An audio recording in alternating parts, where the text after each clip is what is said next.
아무튼 오늘은 녹화는 되니까. 네, 네 이제 오늘 그 수업을 시작하도록 하겠습니다. 추천 시스템 설계 수업이고요. 이제 오늘 얘기할 거는 그 유저 프리 모델이라는 내용입니다. 유저 프리 모델. 음, 그 한번 내용을 한번 살펴보도록 합시다. 먼저 이제 유저 프리 모델에 대해서 좀 개요를 간단하게 설명을 드릴 거고요. 그 유저 프리 모델의 이제 대표적인 알고리즘이 크게 두 가지가 있는데 이제 하나는 SLIM, 그러니까 뭐 슬림이라고도 읽는 것 같은데 이런 게 있고, 그다음에 FISM이라는 모델도 하나가 있어요. 뭐 FISM 이렇게 읽으면 될 것 같은데 그런 모델들에 대해서 이제 좀 설명을 드릴 거고요. 그 다음에 다른 유저 프리 모델에는 어떤 것들이 있는지 이것도 좀 설명을 드리도록 하겠습니다.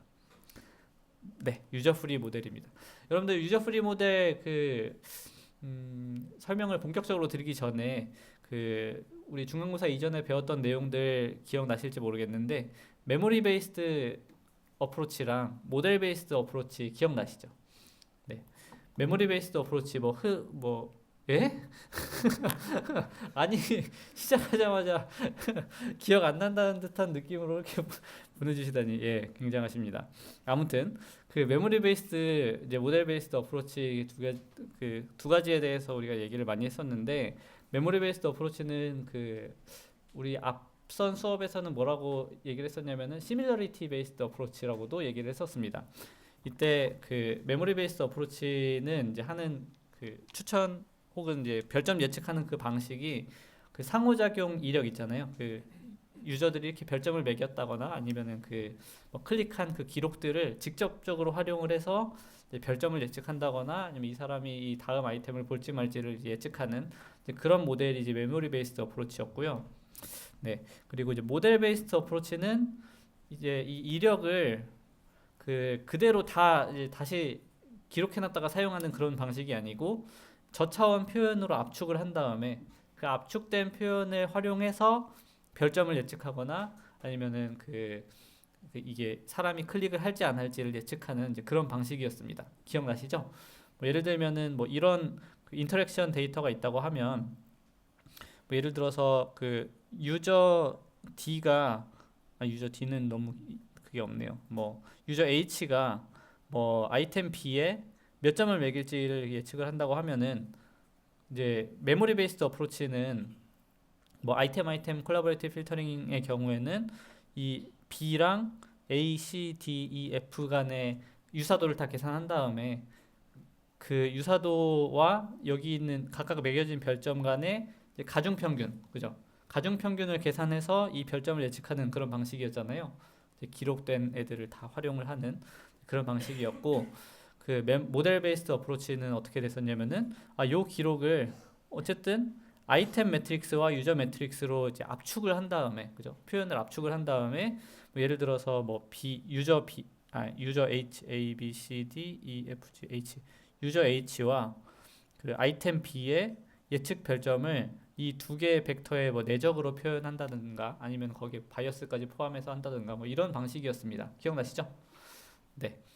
근데 이게 그러면은 여기에 있는 여기 뭐 이 한 줄이 이제 감마 U가 되겠고 여기 한 줄이 이제 감마 I가 되겠는데 이 유저 U와 아이템 I에 해당하는 그 레이턴트 이제 벡터가 되는 거잖아요.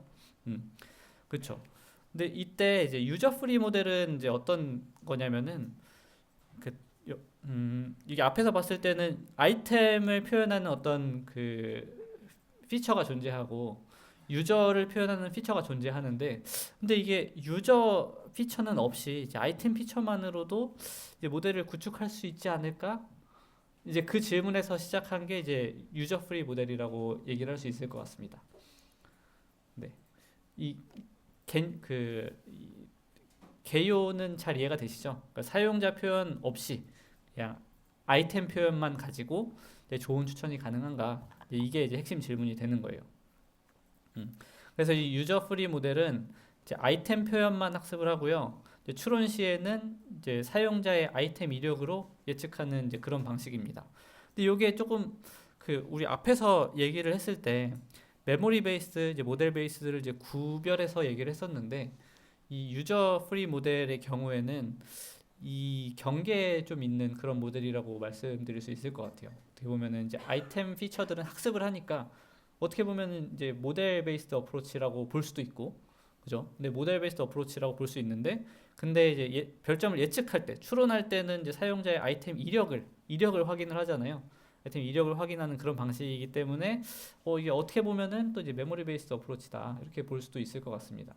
아무튼 그런 이제 뭐 자세한 내용은 이제 뒤에 슬라이드들에서 이제 보겠지만, 아무튼 그런 모델들이다 이렇게 얘기를 할 수 있을 것 같습니다. 그러면은 아니 뭐 지금까지 그냥 모델 베이스나 뭐 메모리 베이스로 이제 우리가 잘 예측을 해왔는데, 굳이 유저 프리 모델을 또 이제 우리가 설계할 필요가 있는가, 이 유저 프리 모델이 굳이 필요한가라는 그런 생각이 들 수도 있을 것 같은데요. 이제 유저 프리 모델을 선호하는 뭐 이유들이 좀 몇 가지가 있을 것 같습니다. 첫 번째는 이제 새 사용자 상호작용마다 모델 재학습이 불필요합니다. 이게 무슨 말이냐면은, 여러분들 이제 이런 이제 모델 베이스드 어프로치라고 하면, 만약에 유저가 한 명이 딱 추가가 됐어요. 유저가 한 명이 추가가 됐어요. 여기 이렇게 한 명이 추가가 된 거예요. 이 부분에 이렇게. 그러면 처음에는 여기 이 벡터를 어떻게 초기화해야 될지 모르잖아요. 그죠? 그럼 요거를 학습하기 위해서는 이 새로운 사용자의 인터랙션을 수집하고 그 인터랙션을 가지고 다시 학습을 해야 돼요. 맞죠? 그럼 새로운 사용자 들어올 때마다 학습을 또 해야 돼요. 들어올 때마다 또 학습을 해야 되고, 그죠? 그런데 이제 그 유저 프리 모델의 경우에는 유저 표현 자체가 없으니까 아이템 표현만 가지고 우리가 추천을 할 수가 있으니까 유저가 새로 추가돼도 굳이 학습할 필요가 없는 거예요. 그죠? 그래서 재학습이 불필요해서 이제 그 어떤 추천 시스템을 이제 서빙하는 관점에서 봤을 때 이제 굉장히 유용할 수 있다. 네, 그런 내용이 하나가 있고요. 그리고 이제 두 번째는 상호작용이 적은 사용자에게도 좀 합리적인 예측이 가능합니다. 이게 무슨 말이냐면, 그 우리가 모델 베이스드 어프로치를 보면 우리가 이 유저의 그 표현을 학습하기 위해서 유저의 표현을 학습하기 위해서 그 유저가 나눈 이 인터랙션 데이터를 가지고 그 계속 뭐 여기 업데이트하고 여기 업데이트하고 이걸 반복해서 업데이트를 시키는 거잖아요. 그죠? 그레디언트 디센트 알고리즘을 사용해서 업데이트를 시키는 건데, 그런데 이 상호작용이 적은 사용자의 경우에는 학습할 기회가 굉장히 적겠죠. 학습할 수 있는 그 데이터 자체가 없으니까. 그러면은 다른 벡터들은 다른 유저들의 벡터들은 뭐 인터랙션이 많아서 막 금방금방 수렴을 하는데, 근데 이제 인터랙션이 적은 애들은 아직 수렴하기 전에 이제 모델이 끝날 수 있다는 거죠. 아니면 그 오버피팅 단계로 이제 진입할 수가 있는 거예요. 그러면은 그 인터랙션이 적은 유저들에 대해서는 추천이 좀 잘 안 되겠죠. 그 별점 예측이 굉장히 잘 안 되는 그런 모습을 보입니다. 그런데 이제 그 유저 프리 모델의 이제 강점은 이제 각각의 유저의 그 특징을 우리가 학습할 필요가 없고 아이템의 특징을 학습을 하기 때문에, 아이템끼리 이제 보면은 아이템들은 다 인터랙션이 많이 존재하잖아요. 유저들에 비해서는. 왜냐면 아이템 수가 유저 수보다 훨씬 적으니까, 보통 일반적인 경우에. 그래서 훨씬 더 그 표현력이 좀 증가하고 그 상호작용이 적은 사용자에 대해서도 합리적인 예측이 가능하다. 이제 그런 장점이 있고요. 그리고 그 요거는 이제 오늘 다룰 내용은 아닌데, 그 유저 프리 모델은 이제 아이템들을 어떻게 좀 아이템의 피처들을 조합해서 사용하는 그런 방식이다 보니까 그 사용자가 그 아이템의 인터랙션을 한 그 순서까지 고려해서 추천을 할 수가 있습니다. 근데 이런 기존에 봤던 이런 이제 모델 베이스드 어프로치의 경우에는, 그러니까 레이턴트 팩터 모델의 경우에는 이 유저나 이제 아이템의 이제 순서를 고려하지 못하잖아요. 그죠? 그냥 여기 벡터에 인베딩이 딱 돼버리고 말아버리니까 순서를 고려하기 굉장히 어려운데, 근데 이제 유저 프리 모델의 경우에는 그 그냥 아이템들의 그 표현을 유저가 어떻게 인터랙션을 했는지를 가지고 어떻게 조합하느냐에 따라서 그 순서를 고려할 수 있다. 이제 그런 장점이 있겠습니다. 그래서 이런 장점들 때문에 그 유저 프리 모델도 연구가 많이 된 그런 분야라고 이제 보실 수 있을 것 같아요. 네, 여기까지 혹시 질문이 있나요? 뭔가 유저 프리 모델이 필요하긴 하겠구나, 그런 느낌이 오시나요? 네, 뭐 필요하겠구나. 네, 그 정도 이제 생각하셨으면 될 것 같고요. 그다음에 첫 번째 이제 알고리즘인 SLIM이라는 이제 알고리즘을 한번 살펴보도록 합시다. 네, 뭐 스팔스 리니어 메소드의 약자고요.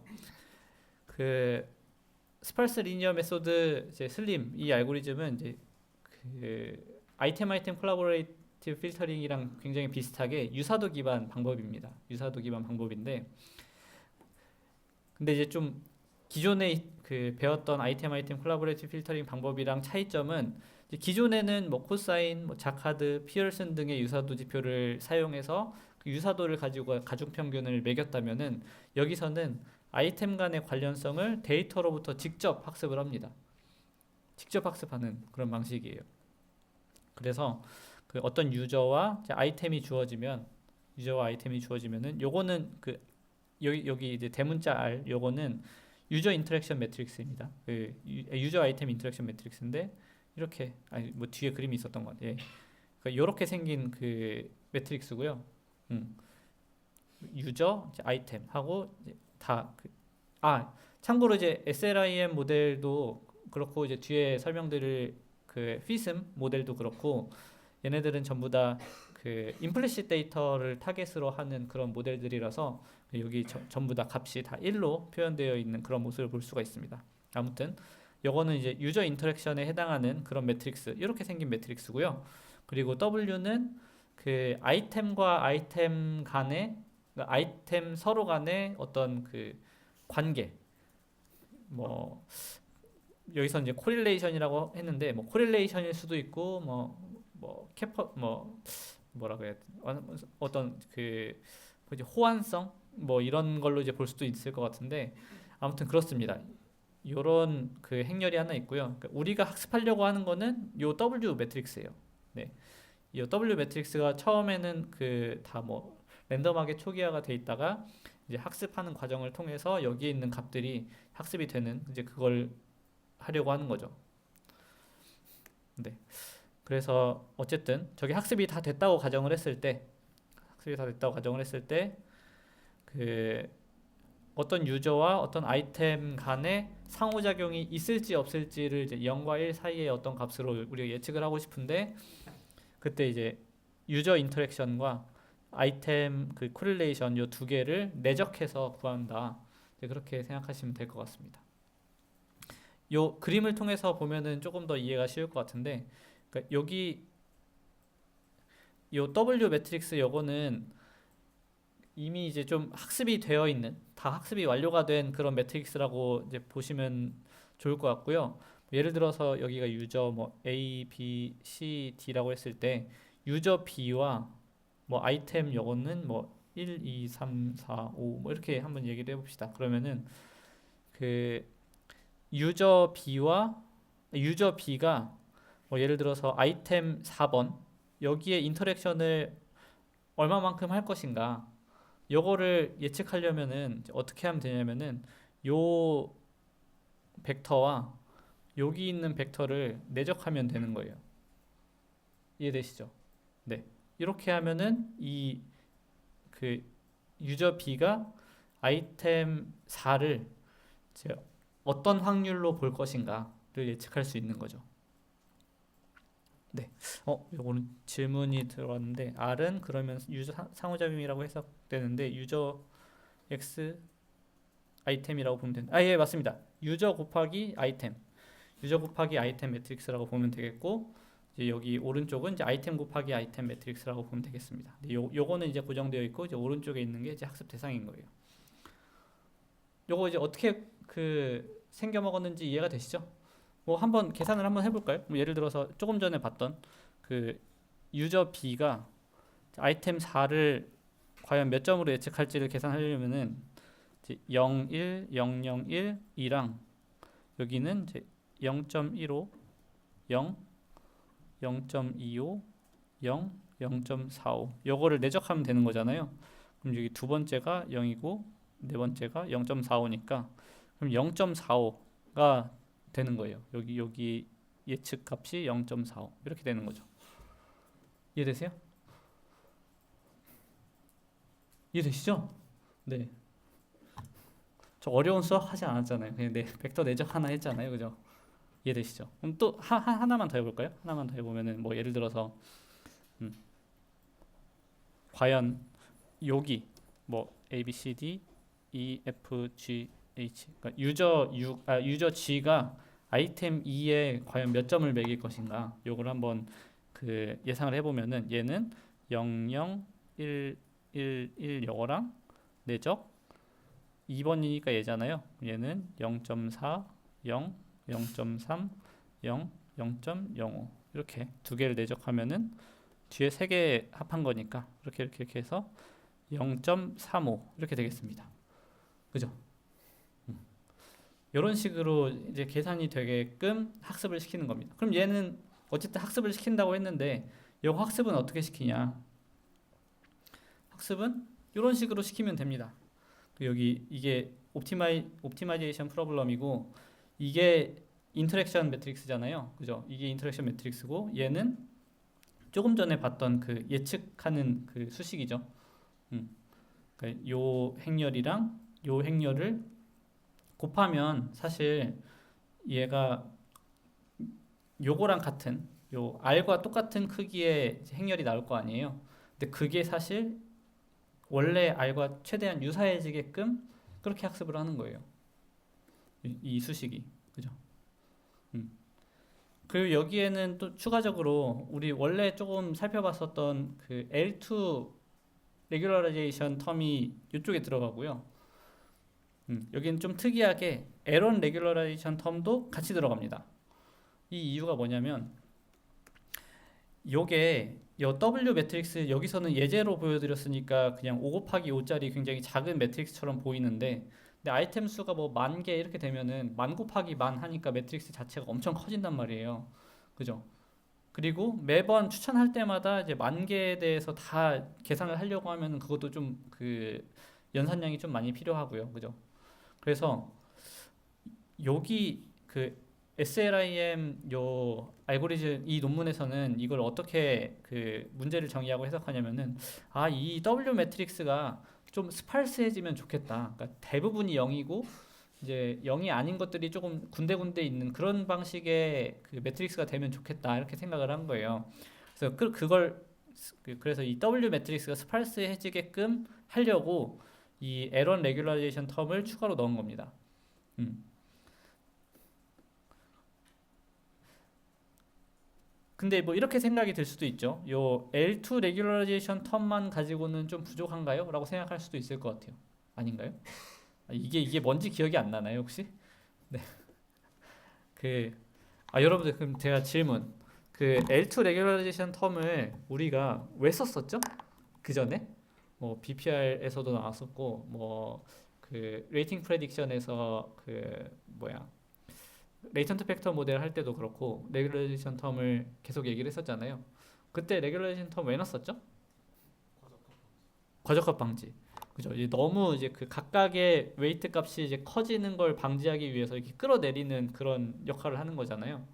근데 잘 생각해 보면은 L2 그러니까 이게 얘가 이제 L2 레귤레이션 텀은 그 로스를 한번 그림으로 그려보면은 얘 어차피 그 0을 기준으로 봤을 때 이런 방식으로 생겼잖아요. 그죠? 제곱이니까. 그죠? 2차 함수잖아요. 이런 식으로 되니까 0에서 이제 멀어지면 멀어질수록 그 페널티가 좀 커지는 거예요. 그러니까 점점 이제 커지면 커질수록 여기는 엄청 커지니까 얘를 최대한 이쪽으로 끌어당기죠. 그죠? 그런데 여기 그 0이랑 가까운 부분을 보면은 얘가 이 정도는 뭐 거의 다 왔으니까 뭐 크게 문제가 안 되네 라고 생각을 한단 말이에요. 저 멀리 있는 애는 빨리 끌어당기고 가까이 있는 애는 뭐 그래 너 그냥 거기 근처에서 놀아라 이러고 만단 말이에요. 그죠? 그런데 우리가 L1 레귤레이션이라고 한다면 얘는 그냥 제곱이 아니고 절대값이잖아요. 그럼 얘는 모양이 이렇게 생겼거든요. 이렇게 생겼잖아요. 그러면은 여기에서 이만큼 땡기는 거랑 여기에서 이만큼 땡기는 거랑 같은 페널티를 주겠다는 거예요. 그죠? 그러니까 무조건 가능하면은 0으로 다 땡기려고 하는 거예요. 에런 레귤레이션 텀을 적용을 하면. 그렇기 때문에 이 W 매트릭스가 굉장히 스팔스해지게 되는 그런 계기가 됩니다. 이해되시나요?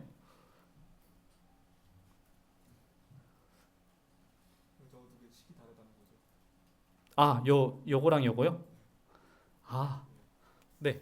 그 L2 얘는 W 매트릭스가 있으면 얘는 이제 뭐 그 i번째 행, j번째 열을 뭐 wij 이렇게 쓸 수 있잖아요. 그럼 이제 모든 ij마다wij의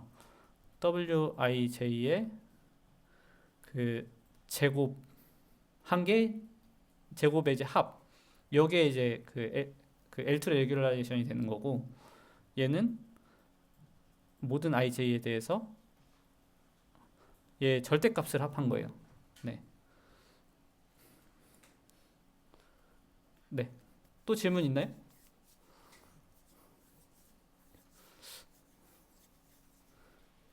없어요? 네, 좋습니다. 그리고 여기에 이제 조금 그 제약 조건이 두 가지가 있는데 하나는 이제 그 wij 그러니까 여기 이 행렬에 있는 요 값들 있잖아요. 이 값들은 무조건 0보다 크거나 같아야 된다라는 그 조건이 하나가 있고요. 요거는 왜 그러냐면은 제가 요거 설명할 때 뭐라고 했었냐면은 얘네들을 이제 유사도로 해석할 수 있다 이렇게 말씀을 드렸었습니다. 그러니까 다시 말하면은 어떤 아이템 i랑 어떤 아이템 뭐 1번이랑 0번 2번 1번이라고 할까요? 그 아이템 2번이랑 1번의 유사도는 0.04다. 이런 식으로 이제 표현을 하는 거예요. 그러니까 유사도로 생각을 하는 거죠. 코릴레이션이라고 생각을 하는 건데 물론 이제 이게 항상 대칭일 필요는 없습니다. 그러니까 A 관점에서 그 친구 두 명이 A라는 사람이랑 B라는 사람이 있는데 A는 B를 절친이라고 생각하는데 B는 A를 절친이라고 생각 안 할 수도 있는 거잖아요. 그죠? 네. 그래서 이제 여기는 0.03, 여기는 0.3, 여기 0.4 이런 식으로 그 좀 서로 그 유사도가 좀 다르게 측정은 될 수 있는데 이제 아무튼 간에 이게 서로 코릴레이션에 해당하는 값을 그 우리가 염두에 두고 있기 때문에 요 WIJ는 항상 0보다 커야 된다. 네, 그런 제약이 하나가 있고요. 그리고 WII는 이제 무조건 0으로 해야 된다는 그런 제약이 있습니다. 요건 뭐냐면은 여기에 해당하는 부분. 네. 여기 대각 성분에 해당하는 부분이 이제 0이어야 한다는 내용인데 요거는 왜 그런지 이해되시나요? 여기는 제 기준에는 당연히 여긴 0이어야 한다고 생각을 하게 되는데 음,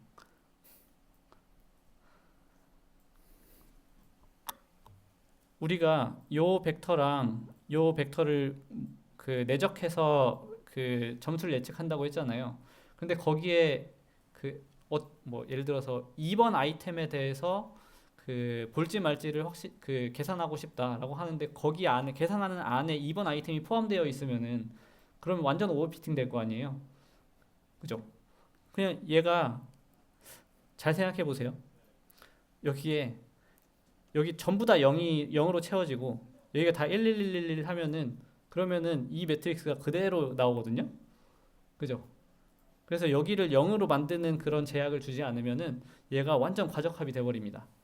네, 그래서 여기는 이제 0으로 만들어주는 이제 그런 제약이 있는 겁니다. 그래서 이 두 가지 제약이 있고 그리고 스팔스하게 만들기 위해서 에런 레귤라이제이션 텀이 존재한다.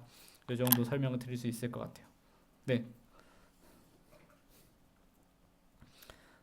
네. 질문이 이제 0으로 다 땡긴다는 게 경사강법인가요? 라고 질문을 해주셨는데 그쵸. 이제 경사강법을 사용해서 이제 학습하는 관점에서 학습하는 그 도중에 여기에 이제 로스가 이제 포함되어 있으니까 여기 코스가 포함되어 있으니까 이거를 최소화하는 방향으로 그 경사강법이 학습을 할 거 아니에요. 근데 꼭 뭐 경사강법일 필요는 없지만 아무튼 이제 경사강법이 학습을 하게 될 텐데 이제 그러면은 각각의 값이 이제 0쪽으로 땡겨온다 이렇게 그 말씀드릴 수 있을 것 같고 그리고 W를 대칭되게 모델링하지 않는 이유가 있나요? IJ랑 JI겠죠? 요거를 대칭으로 안 하고 이제 비대칭으로 하는 이유는 조금 전에 설명드린 것처럼 이제 예를 들면 이런 거죠. 어떤 시리즈 예를 들어서 여러분들 뭐 좋아하는 시리즈 있나요? 뭐 영화 중에? 요즘에는 뭐 마블 이런 거는 한물 같잖아요. 뭐가 있나? 요즘에 뭐 하나 나온다고 하던데. 마블 영화. 그 누구야? 로다주. 또 다른 캐릭터로 나온다고. 여러분들은 이제 관심이 없군요. 마블은 이제 세대가 지났구나. 뭐가 있지? 뭐 아무튼 뭐 그냥 아무 얘기나 할게요. 그냥 뭐 그러면은 뭐 뭐 왕자의 게임이라고 칩시다. 아, 이거 너무 옛날 건데. 아무튼 왕자의 게임이 있는데 이제 그 시리즈 첫 번째 편을 보고 나서 이제 두 번째 편을 볼 확률은 굉장히 높은데 두 번째 편을 보고 나서 첫 번째 편을 볼 확률은 되게 적잖아요. 이런 걸 반영하기 위해서 요 IJ와 JI의 그 코릴레이션을 꼭 대칭으로 안 만들고 이제 비대칭으로 이제 만드는 이제 그런 거라고 이제 말씀드릴 수 있을 것 같습니다. 이제 어떤 아이템을 보고 그 다음 아이템도 볼 것인가 이제 그게 서로 다를 수 있다. 음. 네. 그래서 이제 슬림의 이제 장점을 이제 좀 여기 스팔스 매트릭스 만들었을 때 성능 저하는 없을지 궁금합니다. 예. 그 성능 저하가 제가 실험을 하진 않아서 잘 모르겠는데 그 논문 보면은 그렇게 막 그 성능 저하가 크진 않았던 것 같아요. 근데 물론 당연히 이제 표현력이 좀 감소하기 때문에 성능 저하가 있기야 있겠지만 어느 정도 이제 수용할 만큼의 이제 성능 저하가 있었던 것 같습니다. 네, 아무튼 그래서 SLIM의 이제 장점을 이제 말씀드리면은 이제 두 가지 정도 말씀드릴 수 있을 것 같은데 첫 번째는 추론이 이제 굉장히 빠릅니다. 이제 어떤 거랑 비교해서 추론이 빠른 거냐면은 잠깐만요.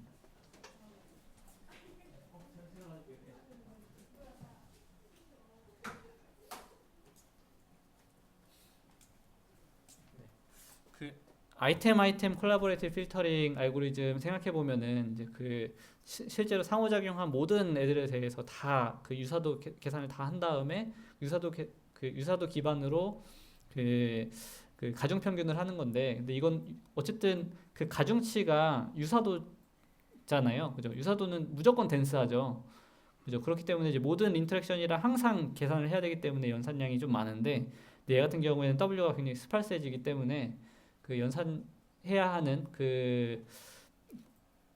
그 파라미터 수가 훨씬 적다. 그 값이 훨씬 적다. 이렇게 말씀드릴 수 있을 것 같습니다.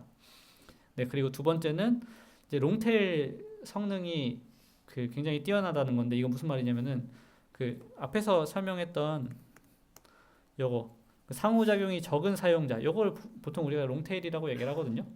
그 왜 롱테일이라고 얘기하는지는 잠깐 설명을 드리면은 어떤 우리가 분포를 그 그릴 때 그 어떤 그 사용자나 뭐 이런 사람들이 이제 분포를 그릴 때 이제 그 사람 수, 뭐 인터랙션 수, 뭐 이런 식으로 그 우리가 한번 그래프를 그려보면은 이게 보통 어떤 식으로 나오냐면은 뭐 이런 식으로 나와요. 이렇게 이런 식으로 나옵니다. 그 보통 한 요쯤이 한 뭐 100에서 뭐 한 200 사이 정도가 될 것 같고 이 인터랙션 수가 엄청나게 많은 사람은 여기에 있고 여기 굉장히 많은 사람들이 인터랙션이 굉장히 적다. 이렇게도 표현하고 이러면은 여기가 롱테일이 되는데. 네, 아무튼 이런 이제 롱테일이 있을 때 여기 이쪽 부분에 해당하는 그 성능이 좀 보장이 돼야 되는데 그 보장이 안 된다. 약간 그런 게 이제 레이턴트 팩터 모델의 단점이었는데 이 레이턴트 팩터 모델보다 이제 비인기 아이템을 조금 더 잘 처리한다. 이제 그런 그 장점이 있겠습니다. 네, 아무튼 뭐 롱테일 분포일 때 성능이 좀 잘 그 보장이 된다. 약간 그런 내용이 있겠습니다. 네, 여기서 그걸 설명을 안 드렸네요. 요거를 우리가 스팔스 매트릭스로 만들면 그럼 요거 어떻게 표현하면 되죠? 실제로 구현한다는 관점에서 보면은 우리 배웠던 내용 중에 스팔스 매트릭스를 어떻게 효율적으로 표현할 수 있죠? 예, 맞습니다. CSR 포맷으로 이제 저장을 하면 되잖아요. 음. 근데 이제 또 여기서 한 가지 여러분들이 의문을 가져야 되는 게 우리가 이렇게 조회를 할 때 얘네들을 이렇게 그 컬럼 단위로 보게 되잖아요. 그죠? 근데 컬럼 단위로 보면은 CSR의 성능이 굉장히 안 좋다고 말씀드린 적 있죠. 그래서 얘 컴프레스드 스팔스로였는데 컴프레스드 스팔스 컬럼이라는 그 방식도 있거든요. 그걸 CSC라고 하는데 그래서 보통 얘는 이제 CSC 방식으로 이제 저장을 하게 됩니다. CSR이랑 똑같아요. 그냥 그거를 이렇게 뒤집어 놓은 겁니다. 네, 여기까지 슬립 내용이었고요. 그 질문 있나요?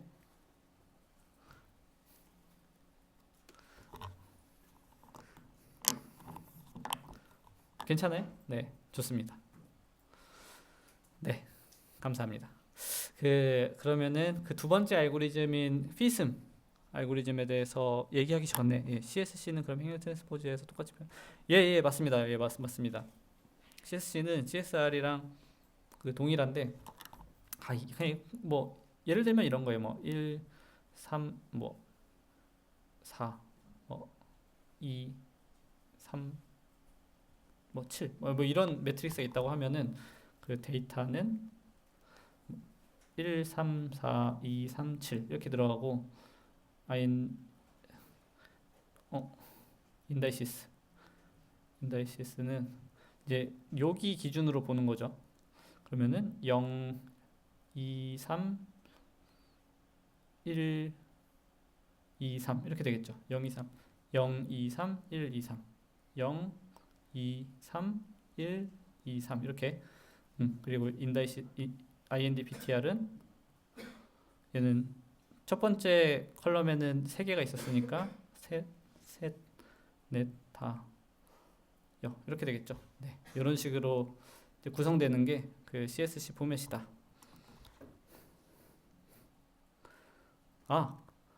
요거를 그러니까 이 매트릭스 자체를 CSC 포맷으로 저장한다는 뜻이에요. CSR 포맷으로 저장하면은 뭐 저장해도 되는데 성능이 조금 떨어지니까 CSC 포맷으로 저장을 한다. 네, 그런 내용이 되겠습니다.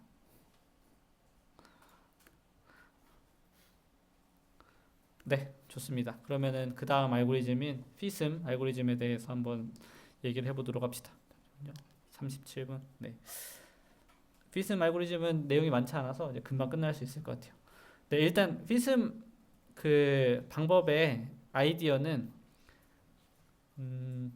유저를 어떻게 그러니까 앞에서는 뭐 유저를 그 슬립 모델에서는 유저를 따로 표현 안 하고 그냥 아이템들 간의 이제 인터랙션으로 보고 그 유저는 뭐라고 해요? 유저는 이제 그 아이템들을 그 어떻게 상호작용했는지 그러니까 유저가 아이템들을 이제 그러니까 본 아이템 유저가 본 아이템들로 그 아이템 인터랙션이랑 곱해서 뭐 예측하는 그런 방식이었잖아요. 근데 여기 FISM 알고리즘에서는 그냥 아예 자체적으로 그 아이템 그 팩터를 그러니까 아이템 레이턴트 팩터를 그 벡터들을 평균 내서 유저의 표현으로 만들겠다는 게 기본 아이디어예요.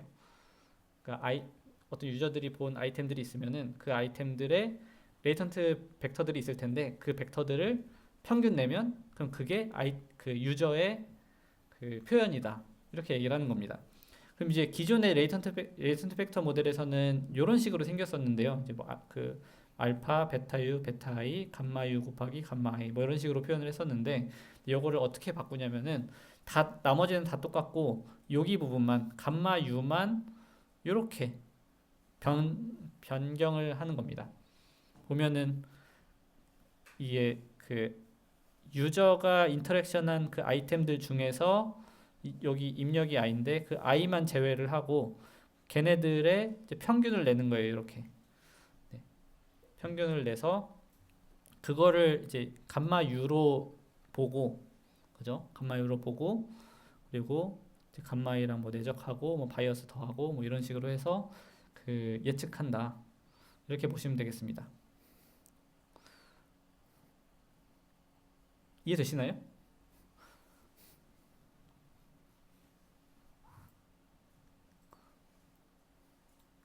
이해되시는 거 맞죠?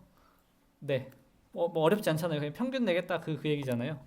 네. 그런데 여기서 그 어쨌든 우리가 그 직접적으로 유저의 그 레이턴트 벡터, 그러니까 그 유저의 인베딩을 우리가 직접적으로 학습하지는 않는 대신에 그 아이템의 인베딩을 이제 조합해서 유저의 인베딩을 만드는 거잖아요.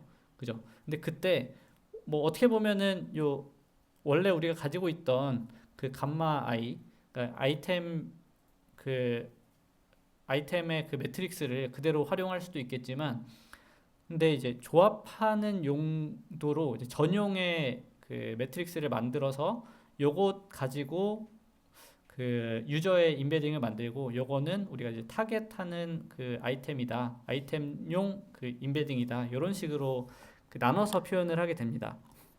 요거를 하나로 해도 모델이 동작하거든요. 정상적으로 동작을 하는데 그런데 표현력이 좀 많이 떨어져서 요거를 분리해서 이런 식으로 학습을 한다. 이렇게 보시면 되겠습니다. 그래서 뭐 여기서도 한번 예를 들어보면은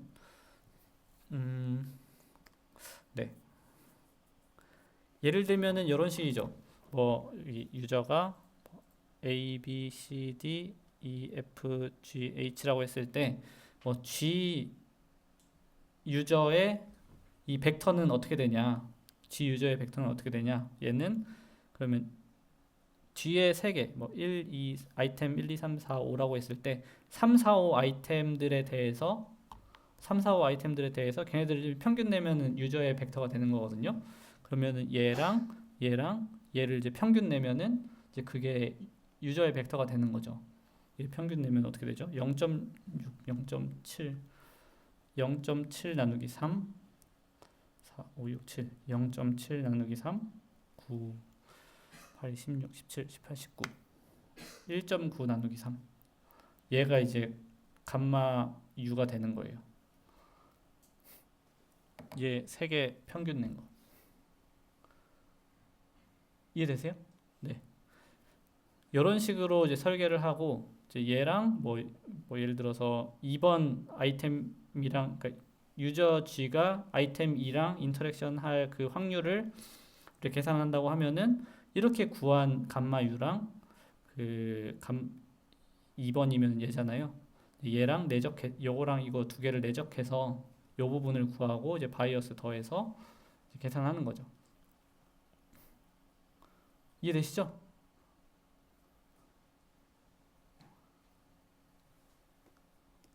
이해된 건가? 안 된 건가? 잘 모르겠네. 네. 여기서도 마찬가지로 이 보라색으로 표현한 요 그 행렬들이 요 값들이 우리가 학습해야 되는 애들인 거예요. 아, 네. 잘 모르겠어요?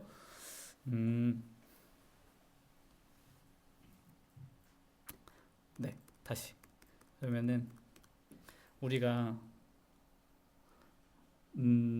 레이턴트 팩터 모델에서는 이제 이런 인터랙션 데이터가 주어지면은 이 아이템 매트릭스랑 유저 매트릭스를 처음에 랜덤으로 초기화하고 이제 번갈아 가면서 학습해서 최대한 요거랑 가까워지게 그렇게 학습을 하는 그런 방식이었잖아요. 맞죠? 네. 그럼 여기서는 요거는 이제 그 앞에서 봤던 아이템 매트릭스에 해당하는 거고 근데 유저 매트릭스는 직접적으로 있진 않고 그 유저 매트릭스를 그 아이템 매트릭스랑 인터랙션이랑 조합해서 만드는 거예요. 네, 그 차이가 있는 겁니다.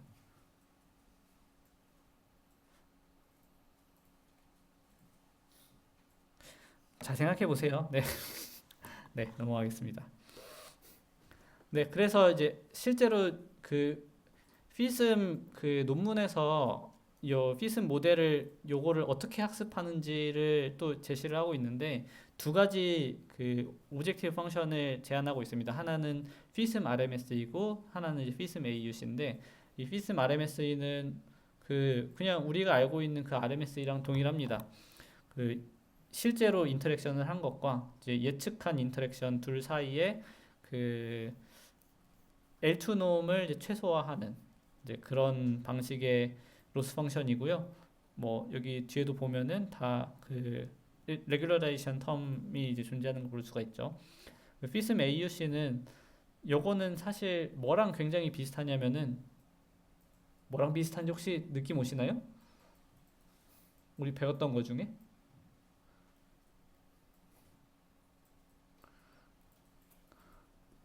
BPR이랑 비슷합니다. BPR. BPR은 그 로그 시그모이드 사용해서 그 우리가 실제로 본 것과 보지 않은 것 사이에 그 랭킹을 학습하는 그런 방식이었잖아요. 그러니까 본 게 안 본 것보다 무조건 점수가 높아야 된다라는 식으로 이제 간접적으로 학습하는 그 AUC를 최대화하는 방향으로 학습하는 그런 방식이었는데 이 FISM 얘는 어쨌든 여기 뒤에 있는 수식이 굉장히 비슷해요. 보면은 여기 I가 유저가 인터랙션 한 거고 J가 인터랙션 안 한 거니까 요거는 사실 무조건 1이 되거든요. 네, 그럼 얘는 사실은 1 빼기 RUI의 RUJ 요런 식으로 돼 있는 거예요.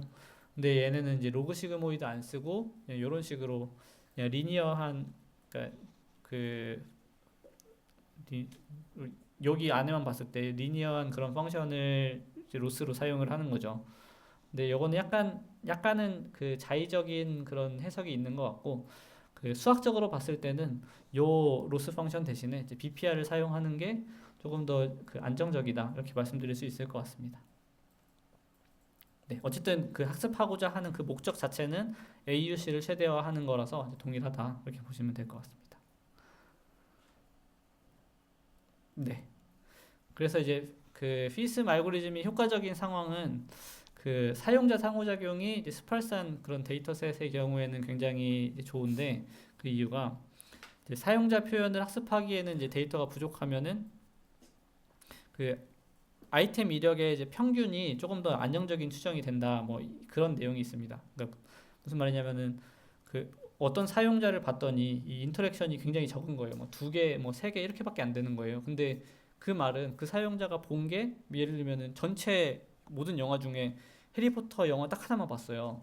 그러면 이 사람은 아 적어도 해리포터 비슷한 건 보겠구나라는 느낌이 있잖아요. 이제 그거를 반영할 수 있다는 거죠. 그러면 이제 그 사람의 그 표현을 해리포터 비슷한 무언가로 이렇게 만들어주는 이제 그런 효과가 있어서 피슨 모델이 이제 그런 경우에 굉장히 잘 동작한다 이렇게 얘기를 드릴 수 있을 것 같습니다. 네, 여기까지가 이제 피슨 알고리즘에 대한 내용이었는데요. 혹시 여기도 질문 있을까요? 잘 이해되세요? 오늘은 뭔가 유난히 수식이 좀 많이 나와서 좀 그 좀 그렇죠. 네. 근데 이제 앞으로 우리가 배울 모델들에는 수식이 좀 많이 나올 거라 익숙해지셔야 됩니다. 네. 사실 제가 수식 같은 거 좀 많이 안 좋아하긴 하는데, 근데 이제 좀 알고리즘의 디테일 같은 걸 이제 보려면은 어쩔 수 없이 봐야 되는 그런 측면이 있는 것 같습니다. 질문 있어요? 지금 시간이 48분. 충분한데요? 네, 시간은. 코드 임베딩이 네, 어떻게 나오는 건지 네. 그냥 무작위로 이렇게 해서 사용하는 건지 아니면 이게 얘가 어떻게 그 평균 그거를 표현하는 건지 그 형상이 어떻게 잡혀요? 아, 내용들 그러니까 얘를 어떻게 만드냐? 아, 그렇죠. 얘는 뭐 마찬가지예요. 얘도 그냥 처음에 랜덤으로 초기화가 되어 있는 상태에서 요 로스를 최소로 만들게끔 얘를 학습을 시키는 겁니다. 네, 얘도 마찬가지고요. 뭐 그 결과적으로 보면은 이 얘가 그 아이템 그 그 유저 임베딩을 이제 대신하는 애라고 보시면 돼요. 원래는 여기서는 유저 임베딩을 다 학습을 했잖아요. 근데 유저 임베딩 학습을 안 하고 이제 아이템 임베딩을 대신 학습하는 거예요. 그리고 그 유저는 아이템 임베딩의 이제 평균으로 그냥 보는 거죠. 아, 요거 다음 시간에 저희 실습할 건데 아마 그때 보시면은 조금 더 이해가 되실 것 같아요. 이 모델이 어떻게 그 구성이 되는지. 답변이 좀 안 됐나요? 보겠습니다. 네. 네, 그러면 뭐 뒤에 마지막 슬라이드입니다. 네, 요거 한번 보도록 합시다. 그 Other User Free Approach. 그 유저 프리 모델이 지금 우리가 그 얘기한 그 두 개의 알고리즘 말고도 그 굉장히 많이 개발이 되고 있거든요. 네, 그래서 그것들 중에 이제 몇 가지를 좀 소개를 그냥 이런 게 있다 정도로 소개를 드리려고 하는데 첫 번째는 이제 오토렉이라는 건데요. 여러분들 오토 인코더는 들어보셨나요? 혹시 오토 인코더? 오토 인코더 모른다 하시는 분 계세요? 아예 모른다. 오토인코더 들어본 적도 없다. 아, 없어요? 아, 그렇군요. 음, 지금 이게 3학년 수업이고 머신러닝 기초 같은 데서 아마 다룰 것 같은데 맞나요? 아닌가? 오토인코더 알아요? 머신러닝 안 들어서 모르겠어요. 아, 그래요? 뭐야? 들은 사람 없어요? 머신러닝 기초 들었다. 들었어요? 다뤄요? 오토인코더? 안 다뤄요? 아, 그래요? 딥러닝 기초? 딥러닝 기초 들으시나요? 거기도 오토인코더 안 다뤄요? 기주얼 최신 기술 이런 데서 배우는데 기초 수업에서는 안 배워요. 아, 그래요? 뭐 R에는 C에는 뭐 이런 거 배우는데 오토인코더는 안 배워요? 어, 제기 그렇구나. 아, 예. 아, 전 당연히 알 거라고 생각했는데, 이게 뭐 어떤 거냐면은, 이거 되게 아이디어도 간단하고, 이제 모델도 되게 간단해서 저는 당연히 알고 있을 거라고 생각했는데, 약간 이런 느낌이에요. 보통 이제 우리가 뉴럴넷이라고 하면, 이렇게 그 입력이 주어지면은 걔네들을 뭐 이런 식으로 막 이렇게 막 그 적은 표현으로 이제 바꾸고, 이제 그걸 또 이제 뭐 적은 표현으로 바꿔서 뭐 클래시피케이션을 한다던가 리그레션을 한다던가 뭐 이런 식으로 하잖아요. 네트워크를 이런 식으로 그림을 그리잖아요. 그죠? 그런데 이제 오토인코더는 뭐냐면은 이렇게 차원을 줄인 다음에 다시 이제 원래 차원으로 이제 복구를 하는 거예요. 이렇게 이렇게 연결되어 있는 이런 차원을 복구를 하고 이 입력이랑 출력이 최대한 비슷해지게 학습을 하는 이제 그런 모델을 우리가 이제 오토인코더라고 하거든요. 그러면은 얘가 하는 역할은 뭐냐면은 이게 적은 차원으로 줄어들었다가 다시 이제 큰 차원으로 바뀌니까 정보가 분명히 손실이 되겠죠.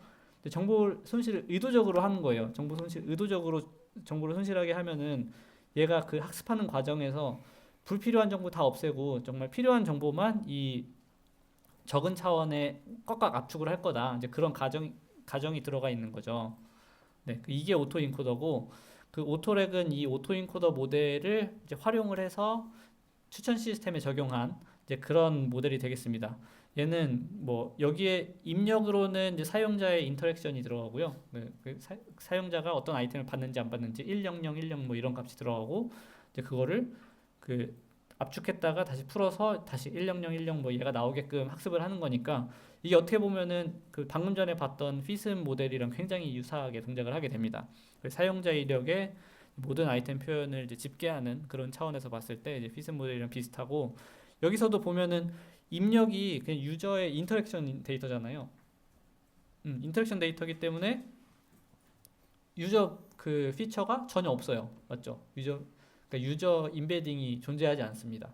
그래서 새로운 유저가 등장해도 그 유저의 인터랙션 데이터만 있으면은 바로 추천이 가능한 거예요. 네.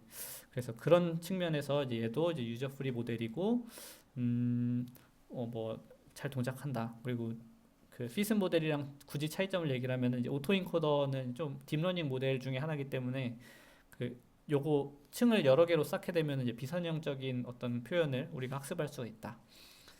네, 그런 내용이 되겠고요. 그 아이템 투백은 그 혹시 워드 투백이라는 모델을 들어보신 적이 있나요? 워드 투백? 워드 투백은 많이 들어보셨죠? 이제 그 워드 투백은 보통 각각의 워드를 인베딩으로 이제 변환을 하는 방법 중에 하나고 텍스트가 쭉 주어지면 시퀀셜하게 쭉 주어지면은 얘가 최대한 그 주변에 있는 애들이랑 그 비슷해지게끔 이렇게 학습을 하는 방식이잖아요. 근데 그거랑 비슷하게 아이템 투백도 어떤 사용자가 이 아이템, 이 아이템, 이 아이템, 이 아이템 이런 식으로 이제 순서대로 이렇게 볼 거 아니에요. 그럼 앞뒤에 있는 애들이랑 지금 우리가 학습하려고 하는 아이템이랑 굉장히 비슷해지게 학습을 하는 이제 그런 방식의 이제 워드투베이랑 똑같은 프레임워크로 이제 동작하는 이제 그런 그 방법이 되겠습니다. 얘도 보면은 아이템 표현만 학습을 하는 거잖아요. 아이템 표현만 학습을 하는 거기 때문에 유저 프리 모델이라고 볼 수 있을 것 같습니다. 사용자 표현이 없어서. 그리고 그 앞에서 잠깐 말씀을 드렸었는데 여기서 순서 정보 활용 가능성이 있다. 유저 프리 모델의 경우에는 뭐 이런 얘기를 했었잖아요. 그게 요즘 굉장히 연구가 많이 되고 있는데 한 5년 전쯤부터 연구가 엄청 많이 되고 있는데 이런 애들을 시퀀셜 모델이라고 해요. 그러니까 우리가 뭐 그 그냥 시간 정보를 활용하는 거는 템포럴 모델이라고 했었죠. 그리고 그 중간고사 이전에 잠깐 살펴봤었고, 이제 시퀀셜 모델은 각각 사용자가 아이템들이랑 인터랙션을 어떤 순서대로 이렇게 했는지, 그뭐 해리포터 1을 보고 2를 보고 3을 보고 4를 봤다, 뭐 이런 정보 있잖아요. 이런 정보를 활용해서 그 추천을 하려고 하는 건데, 그러니까 이런 모델의 경우에는 유저 프리 모델을 쓸 수밖에 없어요. 유저 프리 모델, 그 유저 임베딩이 만약에 존재해버리면 걔는 아예 학습하는 그 순간부터 그 순서를 고려를 해서 학습을 해야 되거든요. 네. 그런데 이제 그게 쉽지가 않기 때문에 그냥 차라리 이제 아이템들 간의 임베딩을 만들고 그 아이템들의 이제 순서를 반영을 해서 그 유저 표현을 만들어내는, 그 나중에 만들어내는 그런 방식으로 이제 발전을 많이 했습니다. 그래서 이제 신경망 기반 순차 추천 모델 대부분이 유저 프리 모델이다. 뭐 물론 아닌 것도 있습니다. 네. 네, 이런 식으로 이제 그 시퀀셜 모델들에는 유저 프리 모델들이 굉장히 많다. 요 정도 이제 말씀을 드릴 수 있을 것 같아요. 네. 오늘 준비한 내용은 여기까지고요. 혹시 질문 있나요? 질문? 네. 오늘 뭔가 수식이 많이 나와서 그런가? 다들 조금 힘들어하는 모습이 보이네요. 저도 힘듭니다. 네, 질문 없어요? 아, 여기 인코더 온리 모델로 추천 시스템을 만들기도 하나요? 아, 뭐 트랜스포머 같은 걸 말하는 거죠? 그쵸, 예, 많이 사용합니다. 그 제가 아마 뭐 다음 주제 정도 될 것 같은데, 최근 딥러닝 모델들, 그러니까 딥러닝 기술들이 추천 시스템에 적용된 그 사례들을 좀 소개해드릴 그런 시간이 있을 것 같거든요. 아마 그때 그 인코더 온리, 혹은 이제 인코더 온리? 네, 인코더 온리는 좀 잘 못 본 것 같은데, 네, 그 디코더 많이 사용해서 이제 마치 이제 LLM처럼 그렇게 하는 그런 모델들이 조금 있어서 이제 그런 걸 소개해드릴 기회가 있을 것 같습니다. 네, 또 질문 있나요? 없어요? 네, 지금 빨리 끝내달라는 거죠? 네, 아, 어린이날이에요? 잠깐만, 아, 안 되는데? 아, 이게 아니고 네이버 캘린더. 어,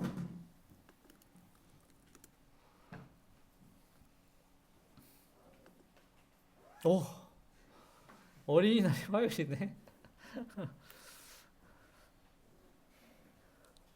여러분들 어린이날 뭐 다른 약속 있으세요?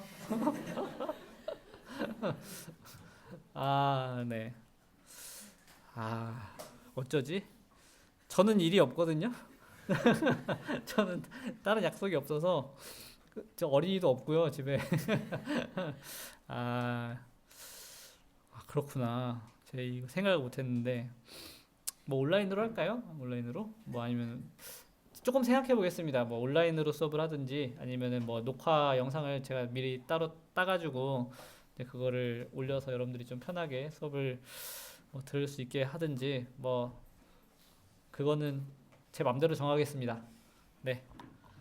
아, 중요한 질문이었네요. 오늘 질문 중에 제일 중요한 질문이었다. 네, 제가 깨닫지 못하고 있었어요. 네, 또 질문 있나요? 없어요? 네, 뭐 아직, 네, 1시네. 네, 없죠? 네, 그럼 오늘 수업 여기서 마치도록 하겠습니다. 네, 수고하셨습니다. 네.